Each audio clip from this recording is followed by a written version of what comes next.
Texting. We are live. It is January.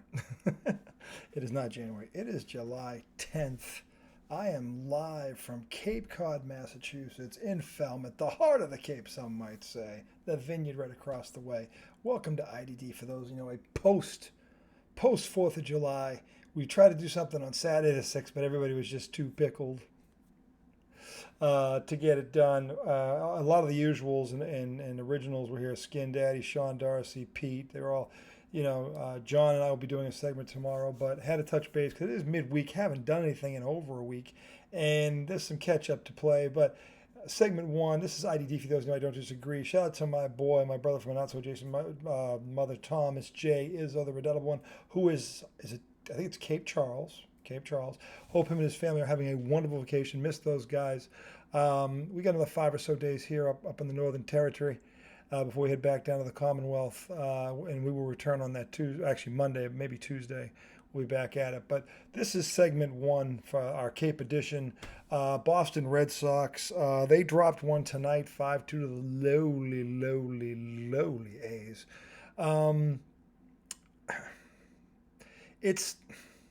They took 2 out of 3 in the Bronx over the weekend, over the Yankees. And they won last night, but they just, so it's, I mean, the hope was that on this remaining this little 6-game homestand before the All-Star break, they would go 5-1. Well, now they have no margin for error, and they still got 4 games to go, 3 with Kansas City coming up.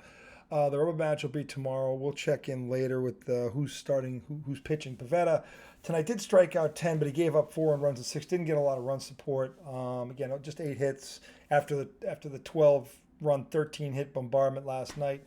So they dropped one 5-2. They're still in the last wildcard spot by a game over those Kansas City Royals, who again will be coming into Beantown up north, up here to Boston rather. For the weekend series before the All-Star break, so we'll get a better indication of where they are. But they currently stand at 50-41. They are 6.5 games out of first. In the AL East, the crazy rampant roughshod AL East, toughest division in baseball. Sorry, Tom, it is. And they've overachieved to this point. So, well, I'm mad about tonight. I think a lot of people are because the A's stink and they're counting the days till they move to Vegas. And they're out of it basically already. They're not playing for anything. So the Red Sox are playing for everything. So look, it happened. They're still 91 games in. They're 50-41. Nobody had them here at this point in the race, in the season, least of all me. So while I'm mad about tonight overall, I'm still pleased. And again, if they win tomorrow, they win the series, and then we'll see what they do with KC coming in on the weekend. So I'm going to reserve the right to judge right now. Right now, they're in a good position. If the playoffs began today, they would be in it.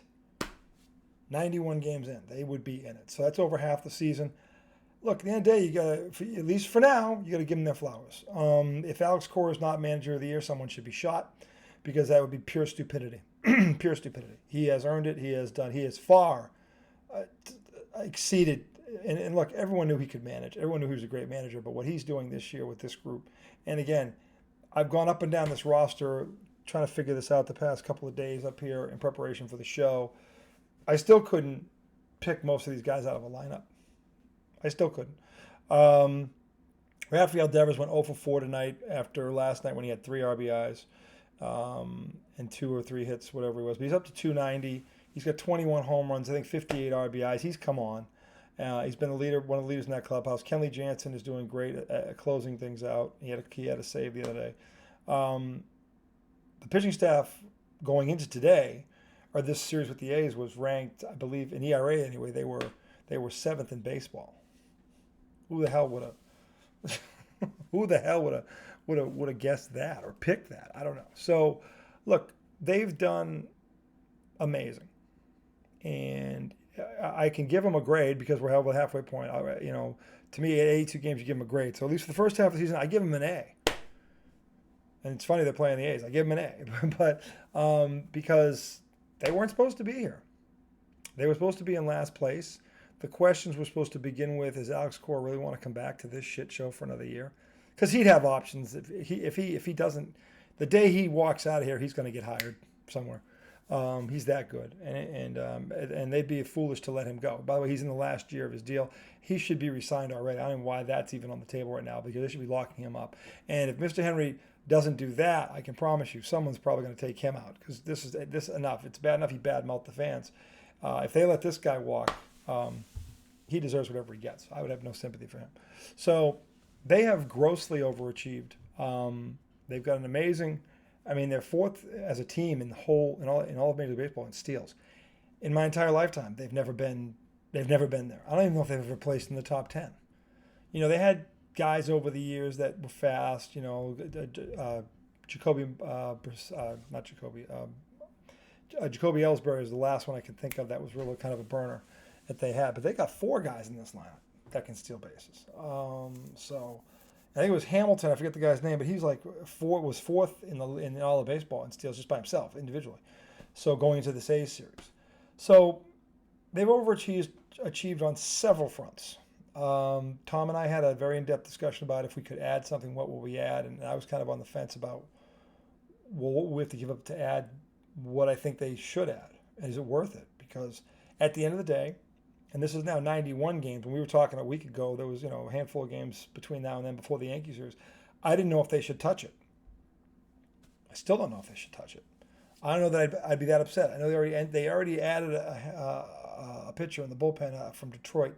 Forget his name. They gave like a 6th-round pick. Nothing. They didn't give up any players per se, but he's an arm. He's in the bullpen, so they saw something in him. So we'll see if he can help add some depth and stability to the bullpen.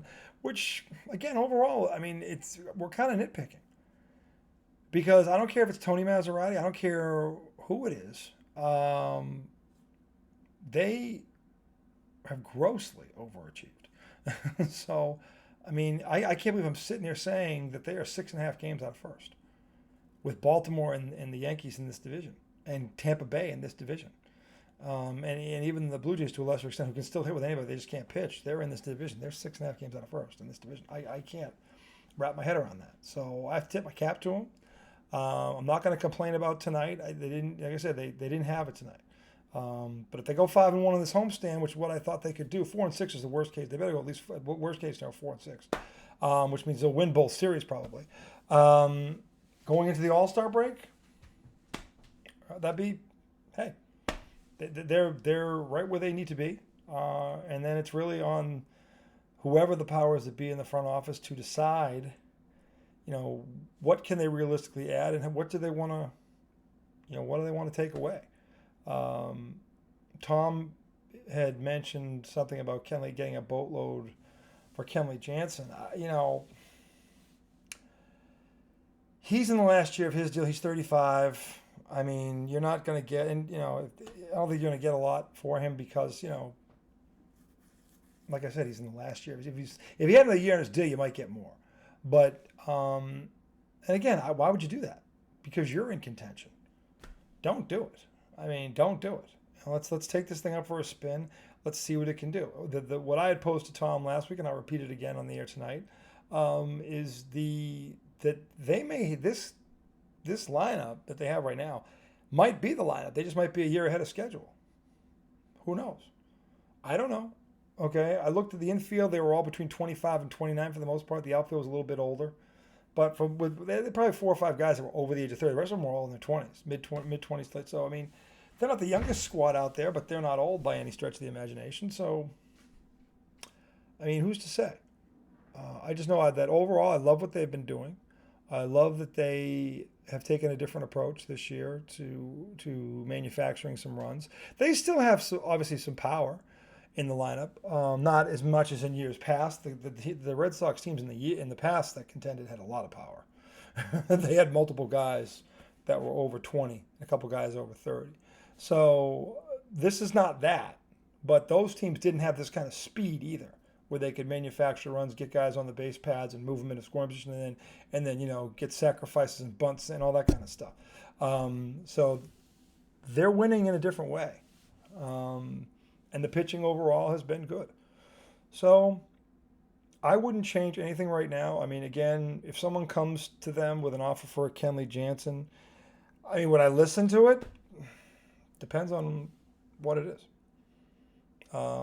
but I still contend that there are two things you must have in your bullpen. You must have one ace. I don't know if they have an ace. I don't know. They've got some solid to good young pitchers, but I don't think there's an ace there. They do have a closer, though. So the question is there a way for the Red Sox to, at least for me, to get a true ace at the deadline? And if that option presented itself, what would you have to give up to get it? Now, here's the problem. The guy they traded, who was their ace but could never stay healthy, Chris Sale, has 11 wins already for Atlanta. So he finally is healthy and has stayed healthy, at least so far, and he's got 11 wins. So he was their ace. I don't know what they got in return for him, but I don't hear much in terms of what they got back playing at an all-star level like Sale is right now. So on paper, they've, at least right for now, they've lost that trade. Now it remains to be seen if Sale can stay healthy, obviously, because he's never really been able to do it, except for the year we won the World Series 2018 when he was all the way through and he was our guy. So for at least a half of the year, Sale has looked like the guy that he never was after 2018 with us. So, but again, there's still a half a year to go. Who knows where he'll be when the season ends? Odds are it's the DL, because that's where he usually ends up. And if he doesn't this year, this is the one-off, because the last 5 he never did that. So, but him aside, you got to look at, their even with tonight's, and they only got 8 hits tonight. But when you look at their overall, the stats there, which I'm pulling up right now for you, as of right now, well, standings first, they are, if you go by the wild card, because we know they're third in the East, okay? But if you go by the wild card right now, if the playoffs began today, it would be New York in the 4th spot. Then you'd have Minnesota, who lost tonight, by the way, in the 5 spot, and the Red Sox in the 6th spot, 1 game ahead of Kansas City, who again comes in here this weekend. So they could actually move up. Again, realistically, move up. They're only 1 game or 2 games behind Minnesota for the 5th wild card spot. So they have room to grow here. And again, what is their ceiling? I don't know what their ceiling is. I think, if things, say they continue to play at this pace for the rest of the season. Say they don't make a move at the trade deadline, okay, and they get in as the 6th wild card. Okay, we know that there's a bye. I think there's a bye. I forget. But is it beyond the realm of possibility that they could win a series? No, because they've done well. I take Baltimore out of it. They're the one team that really haven't done much against. But I saw them take 2 out of 3 from Philly. They're arguably one of the top 2 teams in the National League. They've beaten the Yankees now in 2 series. They've beaten Tampa in a series. So Cleveland they've struggled with. So, and again, matchups do matter, but those were earlier in the season. They're playing better now. So I don't know how they'd fare. Baltimore's the one team that right now, if they lined up tomorrow in a 3 out of 5, whatever it is, I can't see them beating them. Them and probably Cleveland. Beyond that, it's a coin flip. So if they stay at this pace and they end up with whatever it is, 87, 90 wins, whatever, and they get in on a wild card, I think they could win a round. And that would be beyond successful, given they were projected to finish last by most. I think a couple had them finishing 3rd. Nobody had them finishing higher than 3rd. Most of them had them 4th or 5th. So for them to not only get into the postseason but win a series, oh God, I'd be ecstatic. And I think most people would be, given what the expectation was, and given their payroll is 15th or was 15th when the season started. So I would be pleasantly surprised if that happened. If they get in and lose in the first round, I'm not going to be mad about that, because again, I didn't think they were getting in at all. So to me, the win is getting in. But this team, I think, is capable, depending on who they draw, of winning maybe a series. Not anything beyond that. That's fool's gold at that point. But again, you're playing with house money at that point. Who knows? But I think, barring them getting Baltimore or Cleveland, maybe, are the 2 that I've really seen them struggle with, they could win a first-round series against the others. Any of those. So And again, they're going to play Minnesota eventually, and they're going to, again, Casey comes in this weekend, so we'll get a better understanding of where they really are. The big thing is tomorrow, get the rubber match and win this series against the A's. Do not lose 2 out of 3 at home to the A's. That would be bad. That would be bad before the All-Star break. So don't be looking ahead to Kansas City because you could be tied with them if you lose tomorrow and they win. So, keep that 1-game lead with Casey coming in here, and then let's see what the weekend holds. But, when I look at their, again, I don't know if this is updated to tonight, but where they currently stand, if you look at them, hitting wise, based on average, they are currently 8th in batting average right now. This is not counting tonight's game. They were 8th. Houston was 1, San Diego 2, Philly 3, Minnesota 4, Milwaukee 5, Dodgers, of course, 6, Baltimore 7th. The Red Sox are 8th. Diamondbacks 9, New York Mets, hello Thomas, 10th. So, and then you go to pitching. And this goes, we're going based on solely ERA. Where you go on pitching, and again, this is not counting, I think, tonight's game. It's not. But their ERA in all of baseball now, they are 6th at 3.67. So they're 8th in hitting, and they're 6th in pitching. If you're in the top 10 in both of those numbers, batting average and ERA, there's not really a whole lot to complain about. So given no one thought any of that was remotely possible. The only thing we knew we had Rafael Devers, and we knew we had a closer. That's the only thing anybody knew about this team going into the season. But now you have Duran, okay, you have Reese Schneider, you have this, they've got this lineup, I'll tell you, pleasantly surprised. I say Devers, of course, is batting .292, but then you go down the list here with these guys, and Jaron Duran, Rafaela, O'Neill, who looks like a truck. The catcher, Wong, has had a great first half of the season. The catcher, he's batting, what was he batting, actually? If you go by average, he's batting .309, okay? And then Reese Snyder, .303, Devers .292, Duran .280, and Romy Gonzalez, I still know who the hell that guy is. He's batting .273. David Hamilton, he's the one who's 4th in steals. He's batting .262. And Tyler O'Neill, who's got 16 home runs, is batting .261. So, and Cedine Rafaela, the rookie, he's upped his average to .250 with 11 home runs and 51 RBIs. He's on pace to possibly hit 20 home runs and RBIs. I think he's not a rookie, but he's young. So, everywhere you look up and down this lineup, it's nothing but positive, pretty much. I can't sit there and say, well, this guy could be doing this better, because most of these guys are having career years. So, it's hard to complain when you've got 1, 2, 3, 4, 5, 6, 7, 8, 9, 10 guys batting .250 or better. It's kind of hard to complain. So, and Sean Darcy likes to say that I'm not happy unless I'm complaining. No, that's not true. Okay. But this team has been a great surprise. They have given us something to talk about throughout the summer because nobody really wants to talk about the Patriots yet anyway. And if Skinner and I do a show this weekend on Saturday, which we're planning on hopefully doing, I'm sure the Patriots will come up, and that might get ugly. But right now, the Boston Red Sox, it's all positive. And the hope is that whatever they do at the deadline, if they stand pat, I'm actually not going to be that upset about, because there's a curiosity in me. I want to see if these guys can finish it out and actually get into the postseason with this group, because there's a lot to like about these guys.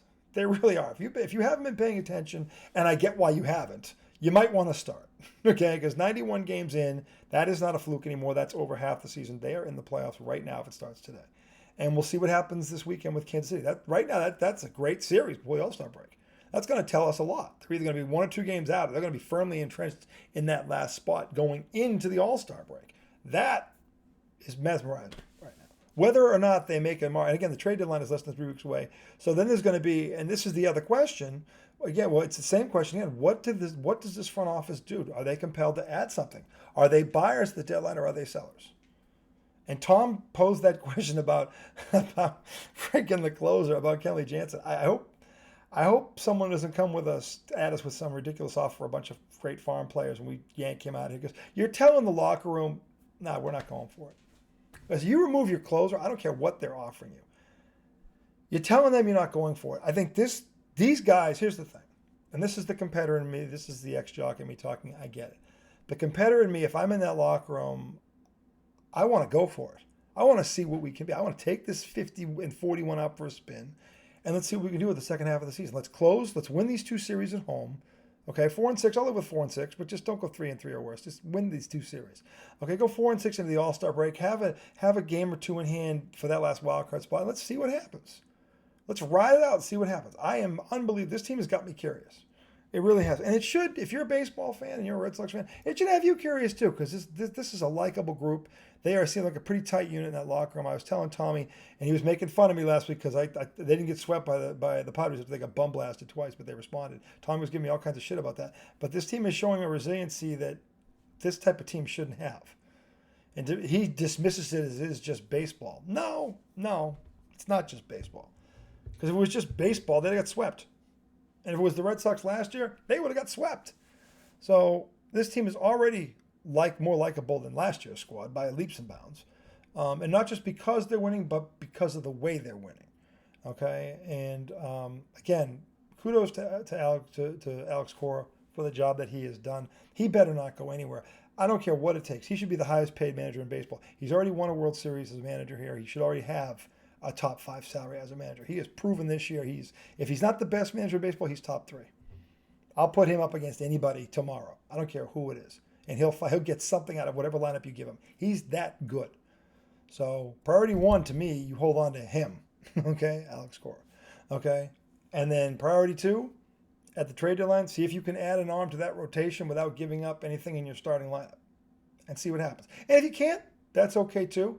Because I think this group, I got a feeling, and again, I have no evidence of this.